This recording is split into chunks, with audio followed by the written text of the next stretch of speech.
Hey everyone! I'm sorry I haven't updated in a while. I wish I could say I'm doing great, that things have gotten easier, or that I found some sort of peace. But that would be a lie. The reality is, everything still hits me in waves.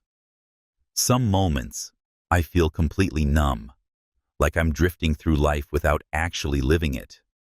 Other times, I'm boiling with rage, unable to comprehend how people I loved, trusted, and built my life around could betray me in such a profound way. I can't remember the last time I had a genuinely happy moment since I found out. The only emotions I seem capable of feeling anymore are anger, exhaustion, and a hollow sort of resignation. Outside of a few friends, I don't really have anyone in my life, especially now that my family has shown me their true colors. It's a strange and painful thing, realizing that the people you counted on the most never truly saw you, never truly cared about you in the way you thought they did. A lot has happened since my last post. It's been about a month, so I wanted to give an update on everything that's been going on. After my last post, I decided I needed to get the ball rolling on everything that had to be done. Getting tested, finding a therapist, moving out, and of course, buying a new bed. The first thing I did was call my doctor's office to schedule testing and to get a referral for a therapist. That part felt strangely mechanical, like I was just going through the motions of handling logistics rather than dealing with my actual emotions. 2 weeks ago, I had my first therapy appointment. I wasn't sure what to expect, but we agreed to continue meeting once a week. I also got tested last week, and now it's just a waiting game for the results. It'll be another week or so before I hear back, so cross your fingers for me. As for moving, I reached out to a real estate agent friend of mine, and he sent me a ton of listings. After a lot of searching, I settled on a refurbished cabin on the outskirts of the city. It's a quiet place, tucked away from the noise and chaos of everything. I finally finished moving in 2 days ago. The one downside? I traded my old 10-minute walk to work for a 45-minute drive. But honestly, the trade-off feels worth it. Once I got settled, I made a call to Elle's parents.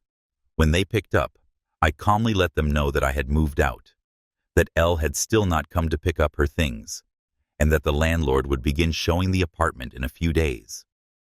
If someone didn't get her stuff out soon, it was going to be thrown away. That must have lit a fire under them, because the very next day, my former landlord sent me a message thanking me for getting the place cleared out. No one knows where I live now except for the friend who helped me find this place. That means Elle and my parents won't be dropping by.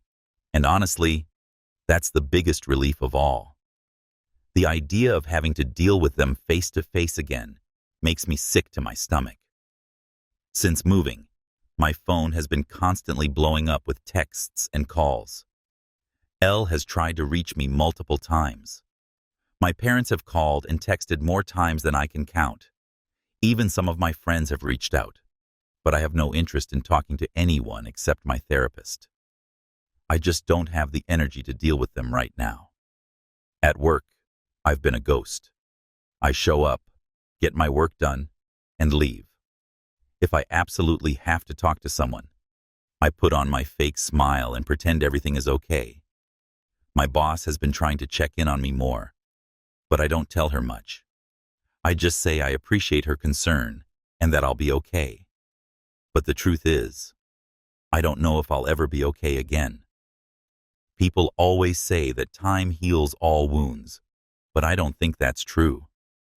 Time might make things easier to live with, but it doesn't erase the pain. And when you lose the 3 closest people in your life all at once, it doesn't feel like something that time alone can fix. It feels like a piece of me has been ripped away, and there's no way to ever get it back. My therapy sessions have been interesting. I've never done therapy before, so I don't have a reference point for what good therapy is supposed to look like. But my therapist seems genuinely kind, and I think she really wants to help me. The first session was mostly introductions, getting to know each other and talking about why I was there. I told her everything in my own words, not holding anything back. In our second session, we went deeper. She asked about my relationship with my parents, and I told her that up until now, things had always been good. We talked often, communicated well, and I had always felt supported. But none of that matters now. I told her about the things my mother said to me, the things I wouldn't even say to someone I hated. There's no coming back from that. At the end of our last session, I gave her the link to my page here so she could read more about what's been going on in my head. It's easier to type things out than it is to say them out loud. So, if you're reading this, hi Doc. Right now, I'm still miserable. I thought maybe, by now, I'd at least be okay. Not happy, but functional. But I'm not. Some of that is on me.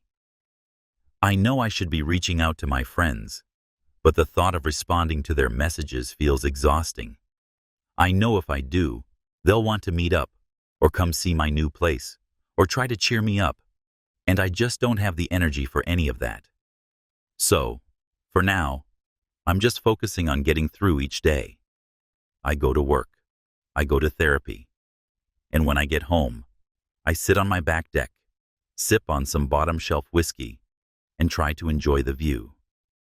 The one silver lining in all of this is that my new place is beautiful. I haven't hunted since high school, but maybe I'll take it up again. The thought of sitting out on my porch, rifle in hand, waiting for the perfect shot, there's something oddly peaceful about that idea. Maybe one day, I'll wake up and things won't feel so heavy. Maybe one day, I'll feel something other than anger and sadness. But today is not that day. Thank you for reading this far.